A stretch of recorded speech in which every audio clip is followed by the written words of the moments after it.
নমস্কার, আমি অ্যাস্ট্রোলজার বৈশালী সরকার। সামনেই শারদীয়া দুর্গোৎসব, তার জন্যে আগাম শুভেচ্ছা অবশ্যই জানাচ্ছি। এবং তার পাশাপাশি সারাটা সপ্তাহ আপনাদের কেমন যাবে 30শে সেপ্টেম্বর থেকে 6ই অক্টোবর, কি প্ল্যানেটারি পজিশন আছে এবং আপনারা কিভাবে ভালো থাকতে পারবেন সেটাই আজকে জানাবো।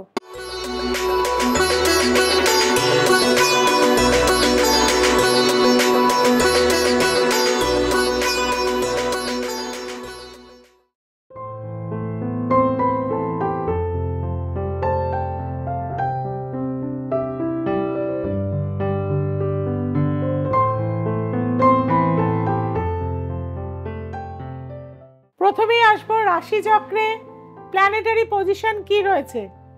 মেষ রাশিতে কিন্তু কোনো গ্রহ নেই, বৃষ রাশিতে রয়েছে বৃহস্পতি, মিথুন রাশিতে রয়েছে মঙ্গল, চন্দ্র রয়েছে সিংহ রাশির ঘরে, রবি বুধ কেতু রয়েছে কন্যা রাশির ঘরে, শুক্র রয়েছে তার স্বক্ষেত্রে তুলা রাশির ঘরেতে, এবং একাদশ স্থানে অর্থাৎ কুম্ভ রাশির ঘরেতে রয়েছে শনি মহারাজ, এবং দ্বাদশ রাশিতে রয়েছে কিন্তু রাহু।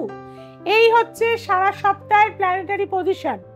প্রথমেই বলবো মেষ রাশি স্টুডেন্টরা পড়াশোনায় মনোসংযোগ বৃদ্ধি করতে হবে, অযথা মোবাইলের প্রতি আসক্তি কমাতে হবে, ঘুমের সময় একটু বাড়াতে হবে। প্রচন্ড অ্যাংজাইটি টেনশন কিন্তু তোমাদের মধ্যে আসছে, খিটখিটে হয়ে যাচ্ছ, তাদের জন্য বলবো প্রতিদিন তামার ঘটিতে একটু গুড় ভিজিয়ে রাখবেন। প্রতিদিন সকালবেলা করে কিন্তু সেই গুড়টা জল মিশ্রিত করে রোজ কিন্তু খাবেন, তাতে সারাটা সপ্তাহ কিন্তু ভালো থাকবেন। আসছি বৃষ রাশি। বৃষ রাশির ক্ষেত্রে বলবো এই সপ্তাহে কিন্তু যাদের বিয়ের ক্ষেত্রে পাকা কথা হওয়ার যোগ আছে তারা কিন্তু যোগাযোগ করবেন। এবং তার পাশাপাশি বলবো মায়ের দিক থেকে কিন্তু আপনি কিছু অর্থ বা সম্পদ পেতে পারেন। মা কোনো অর্থ দিয়ে যাবে বা কোনো রত্ন বা কোনো জমি জায়গা আপনার নামে হয়তো এই সপ্তাহে লিখে দেবে, কাজেই সেটা আপনাদের জন্য মঙ্গলদায়ক হবে। আপনাদেরকে বলবো কোনো বৃদ্ধ মানুষ, যারা অসহায় মানুষ বা ল্যাংড়া খোড়া মানুষ, এইরকম দুস্থ মানুষকে যদি বস্ত্র দিতে পারেন আপনারা এই সপ্তাহে, সেটা ভীষণ আপনাদের জন্য মঙ্গলদায়ক হবে। আসছে মিথুন রাশি।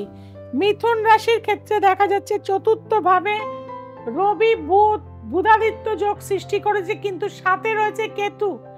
আপনার উন্নতি কিন্তু পড়শির হিংসা হয়ে যাবে। এবং বাড়ির ভেতর নর্থ ইস্ট কর্নারটা ভীষণভাবে পরিষ্কার রাখুন, তাহলে কিন্তু আপনার মনের ইচ্ছাগুলো, যেগুলো আপনি সফলতা চাইছেন, প্রচুর অর্থ চাইছেন বা লটারি প্রাপ্তি চাইছেন, সেটা কিন্তু এই সপ্তাহে পাওয়ার যোগ রয়েছে। তার জন্য উত্তর পূর্ব কর্নারটা হলুদ কাপড় পাতুন এবং প্রতিদিন একটি করে ইয়েলো কালারের মোমবাতি কিন্তু সেখানে জ্বালিয়ে রাখুন, সেটা আপনার জন্য মঙ্গলদায়ক হবে। কর্কট রাশি। কর্কট রাশির ক্ষেত্রে দেখা যাচ্ছে দ্বাদশে মঙ্গল, পঞ্চমপতি এবং নবমপতি, পিতামাতার শরীর স্বাস্থ্য নিয়ে হসপিটাল ঘর, নানান দিক থেকে বাধা বিপত্তি, এমনকি নিজের ক্ষেত্রেও কিন্তু চরম দুর্ঘটনা, অ্যাক্সিডেন্ট, কারণ আপনার অষ্টমে শনি, দ্বাদশে মঙ্গল, সপ্তাহটা ভীষণ সাবধানে থাকতে হবে। মহামৃত্যুঞ্জয় মন্ত্র, হনুমান চালিসা, এগুলো পাঠ করবেন। সাথে সাথে কিন্তু হনুমানজির একটি লকেট গলায় কিন্তু ধারণ করে থাকুন, সেটা আপনাকে কিন্তু অনেকটা সেভ করবে। আসছি সিংহ রাশি। সিংহ রাশির দ্বিতীয়ায় কিন্তু রবি বুধ কেতু, আত্মীয় স্বজনের জন্য অর্থ ব্যয় হবে। কোনো ভাতা ভগিনী বা কাকা জ্যাঠা তার ট্রিটমেন্টের জন্য বা কাউকে হেল্প করার জন্য, কারো বিয়েতে হেল্প করার জন্য আপনাকে টাকা পয়সা কিন্তু এই সপ্তাহে দিতে হতে পারে। আপনাদের ক্ষেত্রে বলবো প্রতিদিন এই সপ্তাহে সূর্য প্রণাম করুন, কোষাকুষি নিয়ে একটু জবা ফুল, আতপ চাল, দুব্বা নিয়ে, হর্তুকি নিয়ে, একটি 1 টাকার কয়েন নিয়ে অবশ্যই ওং জবা কুসুম সংকাশং কাশ্যপিয়ং মহাদ্যুতিম ধন্তারিং সর্ব পাপগ্ন প্রণতস্মি দিবাকরম, এই মন্ত্র বলুন, দেখবেন জীবনের থেকে বাধা বিঘ্ন, রোগ শোক সমস্ত কিছু দূর হয়ে যাবে। আসছি কন্যা রাশি। কন্যা রাশির ক্ষেত্রে দেখা যাচ্ছে মানসিক শান্তি কিন্তু থাকবে না, টেনশন বৃদ্ধি হতে যাবে, ব্যবসায় লোকসান হবে, কাউকে ধার দেনা দেবেন না, তাতে কিন্তু লোকসান হয়ে যাবে অনেক টাকা পয়সা।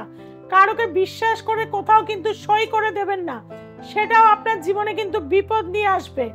আপনাদের বলবো অবশ্যই কিন্তু মহাকাল মন্ত্র বা বাড়ির বাইরে কুকুর বিড়ালকে অবশ্যই খাবার দিন প্রতিদিন।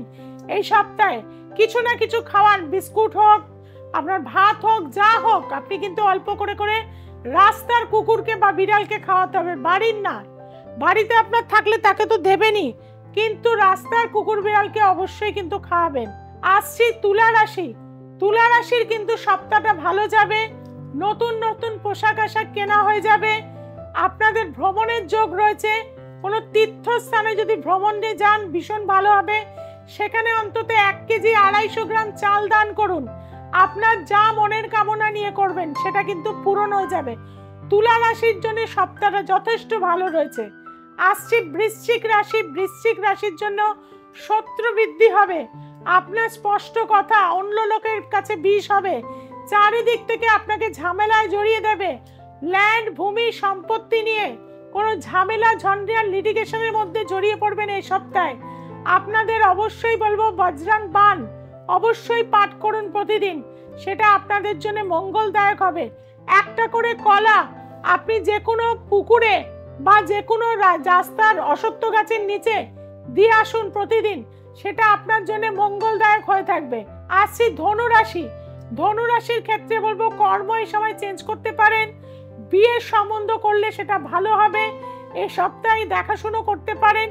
মিষ্টি কোনো দ্রব্য মানুষকে হেল্প করুন বা মিষ্টি কোনো দ্রব্য মন্দিরে খাওয়ান, সেটাও কিন্তু আপনার পুণ্য কর্ম হবে, আপনারা কিন্তু সেদিক থেকেও লাভবান হবেন। তবে আপনার কিছু অর্থ বা কোথাও যদি আটকে থাকে সেটা পেয়ে যাওয়ার যোগ কিন্তু এই সপ্তাহে রয়েছে। চেষ্টা করুন, কারো কাছে যদি ধার দিয়ে থাকেন এই সপ্তাহে ফোন করুন বা তার কাছে চলে যান। আসছি মকর রাশি। মকর রাশির ক্ষেত্রে দেখা যাচ্ছে শরীরটা ভালো যাবে না, মন ভালো যাবে না, চারিদিক থেকে টেনশন আপনাকে গ্রাস করবে। বাড়িতে ঝুল যেগুলো রয়েছে সেগুলো ঝেড়ে ফেলুন, বাড়িতে ডাস্ট যেগুলো রয়েছে একদম পরিষ্কার করে দিন। বাড়ির মধ্যে নেগেটিভ এনার্জি থাকার জন্য প্রতিদিন কর্পূর জ্বালান, লবঙ্গ জ্বালান, তেজপাতা জ্বালান, গুঁড়ো হলুদ জ্বালান, সাদা ধুনো জ্বালান, এগুলো একসাথে মিশ্রিত করে অবশ্যই সন্ধ্যেবেলা জয় রাম জয় রাম জয় রাম বলতে বলতে এই ধুনোটা কিন্তু জ্বালুন। দেখবেন আপনার ডিপ্রেশন, হতাশা, অ্যাংজাইটি দূর হয়ে যাবে। আসছি কুম্ভ রাশি। কুম্ভ রাশির জন্য সপ্তাহটা ভালো, নতুন কোনো ব্যবসা আসতে পারে, কনস্ট্রাকশনে যারা ব্যবসা করেন আপনাদের ফ্ল্যাট বিক্রি হয়ে যেতে পারে, যাদের বাড়িতে ভাড়াটে আসছিল না ভাড়াটে চলে আসবে, নতুন কোনো দিক থেকে অর্থের উপার্জনের কিন্তু পথ কিন্তু প্রশস্ত হবে এই সপ্তাহে। আপনাদেরকে বলবো একটি হলুদ রঙের ফল অর্থাৎ পাকা পেঁপে কোনো দেবী মন্দিরে এই সপ্তাহে কিন্তু দিয়ে আসুন, দেখবেন ভীষণ ভালো উপকার পাবেন। এবং যারা খুব কষ্টে রয়েছেন, যন্ত্রণায় রয়েছেন, তাদেরকে বলবো শনিবার দিনকে আপনারা আপনার চটি পড়ে গিয়ে কোনো কর্মব্যস্ত যে মন্দির যেখানে প্রচুর মানুষ আপ ডাউন করে সেই মন্দিরে চটি খুলে রেখে আপনি চলে আসুন, দেখবেন আপনার জীবনে নতুন আশা, নতুন আলো, নতুন নানা রকম সুখবর আসতে শুরু করবে। আসছি মীন রাশি। মীন রাশির ক্ষেত্রে বলবো ছোট ছোট কানেকশন এই সপ্তাহে ফুলফিল হয়ে যাবে। যাদের কাছে কিছু টাকা পয়সা পান, বিল সেখানে দিন, অবশ্যই কিছু টাকা কিন্তু আপনি পাবেন। তবে শরীরের যত্ন নিতে হবে, পেটের সমস্যায় ভুগবেন, মস্তকে আঘাত পাওয়ার যোগ রয়েছে। টু হুইলার চালালে অবশ্যই লাল রঙের গাড়ি চালাবেন না, সেটা কিন্তু আপনার বিপদ নিয়ে আসতে পারে। সন্তানকে নিয়ে মানসিক টেনশনে কিন্তু থাকবেন, বাড়িতে অযথা সন্তানকে নিয়ে ঝগড়া অশান্তি বাড়তে পারে। আপনাদেরকে বলবো দেবী দুর্গার আরাধনা করুন, নম দুর্গে দুর্গে রক্ষণী রক্ষণী স্বাহা 28 বার করে লিখুন লাল কালি দিয়ে, অবশ্যই উপকার হবে। এইভাবেই আপনারা কিন্তু এত বছর আমার সাথে আছেন, দ্য এসেন্স অফ অ্যাস্ট্রোলজিকে এগিয়ে নিয়ে যাচ্ছেন। আরো যাতে আমরা এগিয়ে যেতে পারি তার জন্য চ্যানেলটিকে সাবস্ক্রাইব করতে হবে, যে বেল আইকনটি রয়েছে তাকে প্রেস করতে হবে। নিচে যে ফোন নাম্বারগুলো যাচ্ছে, যারা দূরের বন্ধুরা রয়েছেন অনলাইন কনসালটেন্সি করতে চাইছেন অবশ্যই কিন্তু যোগাযোগ করবেন। আর যারা কলকাতায় দেখাতে চাইছেন হাতিবাগান, হাওড়া বেহালা, ব্যারাকপুর, গড়িয়াহাট, তাদেরকে বলবো নিচের ফোন নাম্বারে অবশ্যই যোগাযোগ করবেন।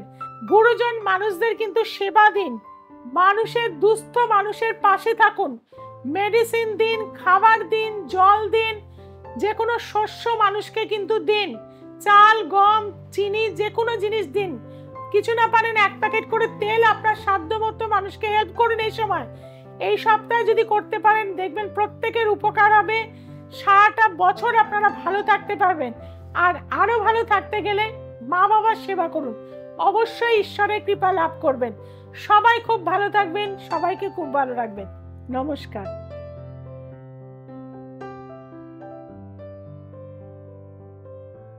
নমস্কার, আমি উত্তম রায় বলছি বেহালা চৌরাস্তা থেকে। আমি দিদির কাছে আজকের আসতে বিগত 3 বছর ধরে, তো দিদির কাছে আমি যে উপকার পেয়েছি সেটা কোনোদিনই ভোলার নয়।